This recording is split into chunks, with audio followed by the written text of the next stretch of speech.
Na mabingwa wa kitaifa katika mchezo wa voliboli nchini Ruthimitu ilibanduliwa nje ya mashindano haya katika ukanda wa Afrika Mashariki katika hatua ya makundi.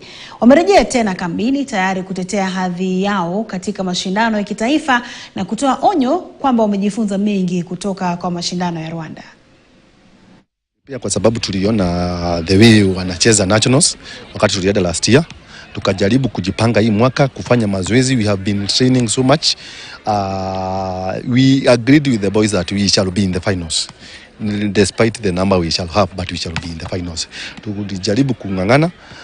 Nilikuwa nimeahidi hao boys tubebe hiyo kikombe because nilikuwa nimebeba kama mchezaji, nilikuwa nataka kuibeba tena kama coach. Kwa kweli hao wanafunzi nadhani hata kuweza kufanya vizuri kwa kiwanja inatakana uwe na hali ya nidhamu ya juu sana. Na hiyo ndio imewasaidia, hiyo hali ya nidhamu ya hali ya juu sana. Wameweza kufanya vizuri kwa kiwanja na hivyo ndio wako na hiyo nidhamu kwa darasa. Pia wako na nidhamu ya hali ya juu sana. Hata ukiwalinganisha na wanafunzi wengine, naweza kusema hao wanafunzi wako na nidhamu ya hali ya juu sana. Talanta ziko na mara nyingi kuna wale ambao wanaingia katika kidato cha kwanza na tunaanza train, lakini baada ya hapo kuna wale pia ambao wanasikia sifa ya jina ya shule, pia wanakuja kuulizia kwamba wanangehitaji pia kuungana nasi na tuwezi wafungia nje.